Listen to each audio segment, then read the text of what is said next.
Good morning friends. Lecture number 6 अंदर जी चर्चा करी थी एना आगे कंटिन्यू करिए लेक्चर नंबर 7 में। जुओ सौ पहला तो लेक्चर 6 रिवाइजेशन करिए। आ सदिश ए है, आ सदिश बी है और आ बने सदिशों परिणामी सदिश आर है। आ बधी चर्चा करी थी आपणे। अहीं आखी आकृति दोरी नहीं, खाली बताएलू है। मैं तमने अहीं शीखवाड़ी दू सदिश ए और बी वच्चेनो खूणो केटलो, तो तमारे आरामथी लखी देवानो थीटा।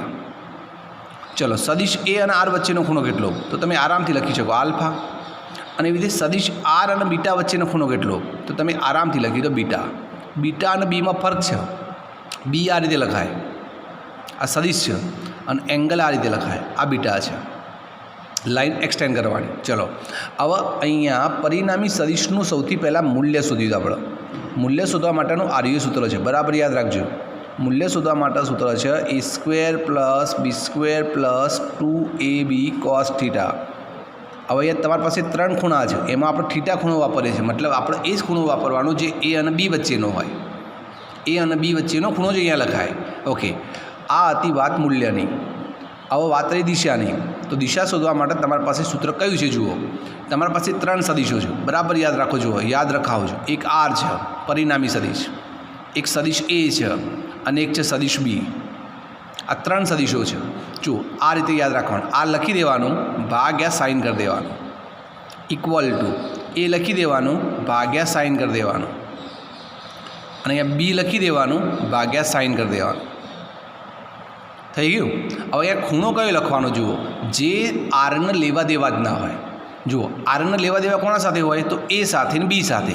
ચલો આરનો એ સાથેનો ખૂણો કેટલો, આકૃતિમાં જુઓ, તો આરનો એ સાથેનો ખૂણો આલ્ફા। આરનો બી સાથેનો ખૂણો કેટલો, તો આરનો બી સાથેનો ખૂણો છે બીટા। તો વધ્યો કયો, થીટા ખૂણો, તો અહીંયા થીટા આવો, જેના આર સાથે કોઈ લેવા દેવા જ નહીં। એ જ રીતે એનો, તો એના આર સાથેનો એનો બી સાથેના ખૂણા સિવાયનો ખૂણો અહીંયા લખવાનો। ચલો એનો આર સાથેનો ખૂણો કેટલો, તો એનો આર સાથેનો ખૂણો આલ્ફા। એનો બી સાથેનો ખૂણો કેટલો, તો એનો બી સાથેનો ખૂણો થીટા। તો વધ્યો કયો, બીટા, અહીંયા બીટા આવશે। આવો જુઓ, આ જે બી છે, બીનો આર સાથેનો ખૂણો કેટલો, બીટા, બીનો એ સાથેનો ખૂણો કેટલો, થીટા। તો વધ્યો કયો, આલ્ફા, અહીંયા આલ્ફા આવશે। આ રીતનો નિયમ છે। તો આ રીતનો નિયમ ફોલો કરશો તો જ એક્ઝામ્પલ ગણી શકશો। આ ગોખવાન નહીં, અહીંયા થીટા આપેલો છે ને આ આપેલો હોય, થીટાની જગ્યાએ ધારો બીજો સિમ્બોલ લખેલો હોય, તો પછી સિમ્બોલાઇઝેશન પ્રમાણે ગોખશો ને તો પછી ગભરાશો। એટલે ગોખવાન નહીં, પ્રોપર મેથડ પ્રમાણે કરવાનું। જુઓ આની પ્રેક્ટિસ માટે તમને એક ઉદાહરણ આપેલું છે। ઉદાહરણ નંબર 3, એને સમજો। એક મોટરબોટ ઉત્તર દિશામાં 25 કિલોમીટરના વેગથી ગતિ કરે છે। તો અહીંયા આપણે 4 દિશાઓ બતાવી દઈએ। પહેલાં તો સરસ એક્ઝામ્પલ છે।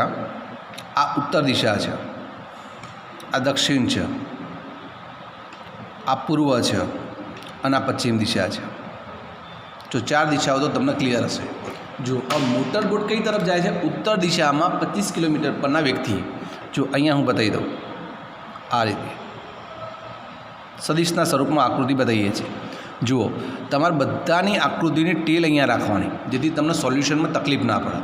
તો આ જે સદિશ બતાવ્યો કોના માટે બતાવ્યો, મોટરબોટ એટલે મોટરબોટનો વેગ કહી દે વીબી, બી ફોર બોટ। તો આ વીબી થઈ ગયો। તો મોટરબોટ ઉત્તર દિશામાં જાય છે, અહીંયા હું લખી જ દઉં સાઈડમાં। જુઓ મોટરબોટનો વેગ કેટલો આપેલો છે આપણને, તો આપણને અહીંયા વેગ આપેલો છે 25 કિલોમીટર પર અવર। તમે જાતે સમજો રકમો, અધરવાઇઝ કશું જ નહીં આવડે। અને આ વિસ્તારમાં પાણીનો પ્રવાહનો વેગ 10 કિલોમીટર વેગ છે। ચલો પાણીના પ્રવાહનો વેગ, પાણી એટલે વોટર થશે, તો પાણીના વોટરનો વેગ છે 10 કિલોમીટર પર અવર। જ્યાં બોટ ચાલે છે ત્યાં પાણીનો વેગ છે 10 કિલોમીટર પર અવર, અને એની દિશા દક્ષિણથી પૂર્વ તરફ 80 ડિગ્રીએ છે, 60 ડિગ્રીના। આ દક્ષિણ છે, આ પૂર્વ છે, તો દક્ષિણથી પૂર્વ તરફ જવાનું કેટલા ડિગ્રી, 60 ડિગ્રીએ। આ રીતે બરાબર। આ જે વેગ છે ને, જો અહીંયાથી આ દક્ષિણથી પૂર્વ તરફ આ એંગલ કેટલો આપેલો છે, તો આ એંગલ આપેલો છે 60 ડિગ્રી, અને અહીંયા છે પાણીનો વેગ VW। વેગ કેટલો છે એ તો કિંમત આપેલી છે, તમને સમજણ પડતી હશે। કે આ પ્રેક્ટિકલ સ્થાન છે, મોટર બોટ આમ જાય ઉત્તર તરફ અને આ જે પ્રાણી છે એ દક્ષિણથી પૂર્વ તરફ 60 ડિગ્રીના ખૂણે છે. તો અહીંયા તમને એવું કહે છે મોટર બોટનો પરિણામી વેગ શોધો. હવે તમે વિચારો, તમે એક જસ્ટ ઉદાહરણ વિચારો, મોટર બોટ આમ જાય છે, પાણી આમ આવે છે. તો મોટર બોટ આમ જતી હોય અને પાણી આમ જતું હોય તો મોટર બોટની દિશા ફંટાય કે ના ફંટાય? આમ કેમ ફંટાય? આમ તો મોટર બોટ સીધી જ જતી હતી, પણ પાણીની દિશા આમ છે દક્ષિણથી પૂર્વ તરફ, એટલે સીધી વસ્તુ છે. પાણી અઠડાવાને લીધે મોટર બોટની દિશા બદલાશે. તો મોટર બોટ કઈ દિશામાં જશે? મોટર બોટની પરિણામી દિશા કઈ હશે એ શોધવા માટે તો તમે આગળ બે વસ્તુ શીખેલા છો, ત્રિકોણની રીત અને સમાંતર બાજુ ચતુષ્કોણની રીત. તો અહીંયા તમને આરામથી સમાંતર બાજુ ચતુષ્કોણ મળે. જુઓ, આ જે છે ને એને સમાંતર લાઈન અહીંયાથી દોરો વીબીના હેડ ઉપરથી, અને આ જે લાઈન છે ને એને સમાંતર લાઈન અહીંયા દોરો. તમને આઈડિયા આવતો હશે હું જે કહું છે. આ જે છે ને એ તમારા માટે થશે VW, અને આ જે લાઈન છે અહીંયા છે, મતલબ આ થશે VB. બરાબર? તો અહીંયા બંને સદિશોની ટેલ થઈને બંને સદિશોની હેડ, તો આ થઈ પરિણામી દિશા. આ પરિણામી સદિશ મતલબ મોટર બોટનો પરિણામી વેગ. તમને આઈડિયા આવતો હશે. ચલો, હવે અહીંયા પ્રશ્ન પૂછ્યો છે આ રીતે. નંબર 1, મોટર બોટનો પરિણામી વેગ, એટલે આપણે એને લખીએ છીએ R. એ શોધવા માટેનું સૂત્ર આપણા પાસે ઓલરેડી છે, હમણાં હાલ શીખેલા છે. કયું? A² + B² + 2AB cos θ. હવે યાદ રાખો, અહીંયા A અને B તો નહીં, A અને B નહીં, એની જગ્યાએ VB છે અને Bની જગ્યાએ VW છે, અથવા ઉલટ સુલટ કરી શકો છો. ચલો, તો પહેલાં આપણે VBની કિંમત મૂકીએ. કેટલી છે? 25. તો અહીંયા 25નો વર્ગ થશે. બીની કિંમત કેટલી છે? VWની, મતલબ 10, એટલે અહીંયા 10નો વર્ગ થશે. આ તો ખબર જ છે, 625 થાય. આ 10 એટલે 100 થાય. અહીંયા 2 ગુણ્યા 1માં આવશે 25, 1માં આવશે 10 × cos θ. થીટા કેટલો ખૂણો થશે જુઓ, બરાબર યાદ રાખો. થીટા કોના વચ્ચેનો ખૂણો હતો? A અને B. એની જગ્યાએ VW છે અને VB છે. તો અહીંયા VW અને VB વચ્ચેનો આ ખૂણો કેટલો થશે? જો આખો કેટલો થાય? 180. તો આ એંગલ કેટલો થાય? 120 ડિગ્રીનો. મતલબ અહીંયા થશે cos 120. હવે તમને cos 120ની કિંમત શોધતા આવડતી હોવી જોઈએ. હું અહીંયા સાઈડમાં શોધી આપું. જુઓ, cos 120ની કિંમત થાય આ રીતે. cos 90 + 30 લખાય. 90 + 30 ડિગ્રી લખો એટલે 120 ડિગ્રી થાય. હવે cos 90 વિધેય હોય એટલે cos વિધેય ફેરવાઈ જાય સાઇનમાં, એટલે અહીંયા લખાય sin 30. પણ 90 + 30 કયા ચરણમાં આવે? 90 + 30 કયા ચરણમાં આવે? બીજા ચરણમાં. અને બીજા ચરણમાં ઓલ STCના નિયમ પ્રમાણે cos ઋણ હોય, એટલે અહીંયા -sin 30 આવે. તો sin 30ની કિંમત ત્રિકોણમિતિના નિયમ પ્રમાણે 1/2 આવે. તો cos 120ની કિંમત -1/2 આવે છે. જો તમને આ ના આવડતું હોય તો મને કહેજો, હું શીખવાડી દઈશ. ઓકે, તો અહીંયા જુઓ, અહીંયા તમે આ રીતે સાદરૂપ આપો. સ્ક્વેર રૂટની અંદર 25નો વર્ગ 625, 10નો વર્ગ 100, 25 × 2 50, 50 × 10 500, અને cos 120ની કિંમત -1/2. તમે આનું સાદરૂપ આપશો એટલે તમારો જવાબ આવશે 22 km/h. મતલબ આ જે મોટર બોટનો વેગ ખરેખર હતો 25, પણ પાણીના પ્રવાહના 10ના વેગના લીધે મોટર બોટનો ફાઇનલ વેગ થશે 22 km/h. મતલબ મોટર બોટનો વેગ ઘટશે. કેમ ઘટે છે? તો પાણીના પ્રવાહના લીધે સોરી. ઓકે, આ તો વાત થઈ મોટર બોટના પરિણામી વેગનું મૂલ્ય મળ્યું. હવે તમારે બીજું શું શોધવાનું છે? પરિણામી વેગની દિશા. જુઓ, હવે આ જે દિશા શોધીએ છીએ ને એ અહીંયા આપણે ઉપર શોધી લઈએ, કારણ કે અહીંયા ઉપર સ્પેસ સારો છે આપણા પાસે. તો અહીંયા સેકન્ડ નંબર થોડુંક ઉલટ સુલટ થાય છે, પણ તમે ધ્યાનમાં રાખી શકો છો. અહીંયાથી આપણે આ રીતે ઉપર જતા રહીએ. ઓકે, તો મોટર બોટના પરિણામી દિશા, મોટર બોટની પરિણામી દિશા. હવે દિશા શોધવા માટે તમને પેલું રૂલ્સ આવડતો હોવો જોઈએ, સાઇનવાળું. ચલો, અહીંયા 3 સદિશ થયા. અહીંયા RAB હતા, એની જગ્યાએ R, VB અને VW. ચલો, હું તમને થોડા એંગલ કહી દઉં.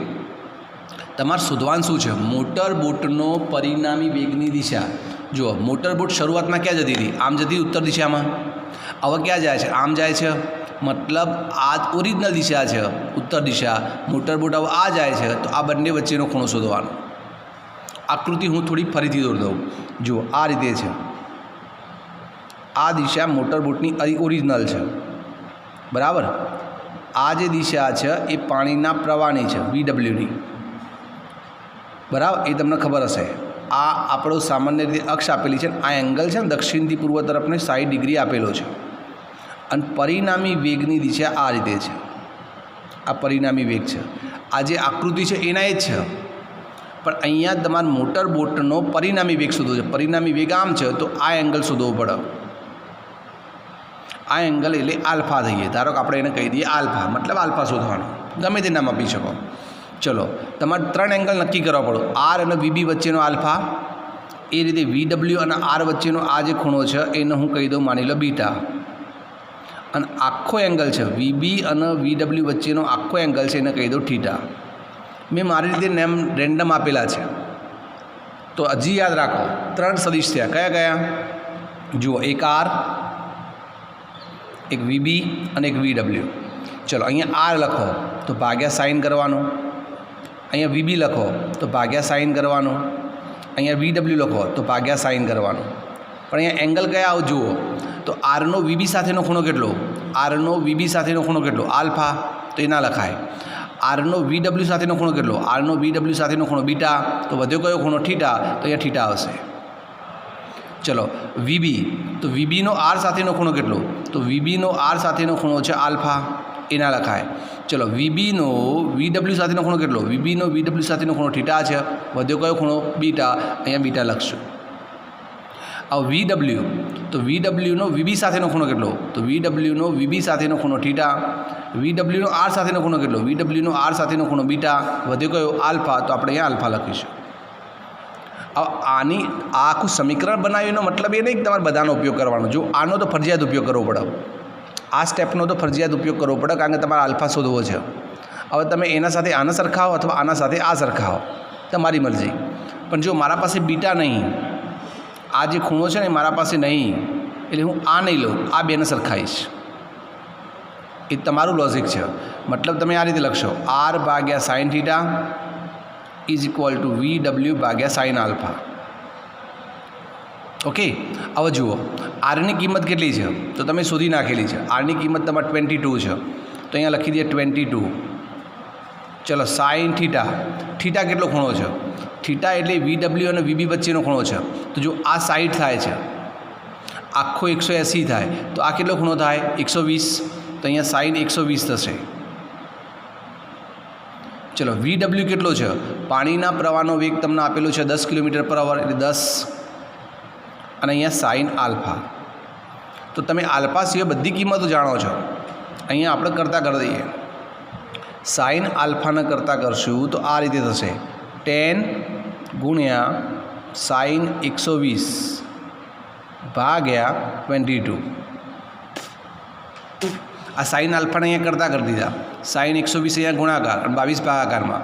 હવે સાઇન 120ની કિંમત કીધી શું થાય? અહીંયા ધ્યાન આપો. જુઓ, સાઇન 120, તો આ રીતે લખાય, સાઇન 90 + 30. હવે 90 હોય એટલે સાઇન વિધેય ફેરવી જાય, મતલબ લખાશે cos 30, બરાબર. પણ સાઇન 90 + 30, 90 + 30 એટલે બીજું ચરણ. બીજા ચરણમાં સાઇન ધન હોય એટલે પ્લસ આવશે. અને cos 30ની કિંમત કેટલી હશે? લગભગ √3/2 છે, બરાબર. તો એ કિંમતો મૂકી દો. જુઓ, 10ની જગ્યાએ 10, અહીંયા cos સાઇન 120ની કિંમત આવી √3/2 ગુણ્યા 22. કેલ્ક્યુલેટરમાં આનું સાદુરૂપ આપી દો. તમે કેલ્ક્યુલેટરમાં સાદુરૂપ આપશો તો 0.397 આવશે. આ સાઇન આલ્ફા બરાબર આવ્યું, યાદ રાખો. તો આલ્ફા બરાબર શોધવું હોય તો અહીંયા થશે સાઇન ઇન્વર્સ 0.397. મતલબ આ સાઇન વિધેય આ બાજુ આવે તો ઇન્વર્સમાં જતું રહે. હવે આ કિંમત કીધી શોધવાની, તો તમારી પાસે પેલું લોગેરિધમ હોવું જોઈએ, લોગ ટેબલ હોવું જોઈએ. તો બજારમાં જઈ અને પહેલાં લોગ ટેબલ લાવો, 10 રૂપિયાનું મળશે. ખાલી લોગ ટેબલ એકલું ના આવવું જોઈએ, લોગ, એન્ટીલોગ, નેચરલ સાઇન્સ અંદર લખેલું હોય, નેચરલ સાઇન, સાઇન એટલે આર્યુ સાઇન, પછી નેચરલ કોસાઇન અને નેચરલ ટેન્જેન્ટ, આ બધું જ હોવું જુઓ. લોગ હોવું જુઓ, એન્ટી લોગ હોવું જુઓ, નેચરલ સાઇન હોવું જુઓ, નેચરલ કોસાઇન હોવું જુઓ, નેચરલ ટેન્જેન્ટ હોવું જુઓ. આ બધી વસ્તુ હોવી જુઓ, તો જ તમે ટેબલનો ઉપયોગ કરી શકશો. અને ટેબલ તમે પરીક્ષામાં પણ ઉપયોગ કરી શકો. તો આ કિંમત કેવી રીતે શોધવાની ને એ તમે સ્કૂલમાં આવશો ત્યારે હું શીખવાડીશ. એકદમ નોર્મલ છે. અત્યારે હું એમાં મગજમારી કરતો નથી. તો લોગ ટેબલ લઈને આવજો એટલે હું તમને સ્કૂલમાં શીખવાડીશ. અહીંયા ડાયરેક્ટ આલ્ફા કેટલો આવશે એટલું હું તમને કહી દઉં. લગભગ આવશે 23.4 ડિગ્રી. એકદમ સિમ્પલ છે લાવવાનું. એટલે તમે આટલો જવાબ લખશો તો એ સાચો જ પડી જશે. આટલો લખો ને આલ્ફા બરાબર sin ઇન્વર્સ 0.397 તો પણ સાચો, અથવા ફેરવીને લખશો તો પણ સાચો. એટલે એની ચિંતા નહીં કરવાની. ઓકે, ડન છે બેટા. તો આ એક્ઝામ્પલ છે આખો. તો જો તમે આની અંદર લોજિક છે, મતલબ વિચારવું પડે, એવું નહીં કે સ્ટેપ બાય ફટલીને ગણી નાખ્યો. ઓકે, તો આપણે એક્ઝામ્પલ ગણાયું. હવે નેક્સ્ટ ટાઈમ એટલે લેક્ચર નંબર 8ની અંદર ઉદાહરણ નંબર 1 લેશું અને થોડાક એક્સટર્નલ પણ એક્ઝામ્પલ લેવાનો પ્રયત્ન કરશું.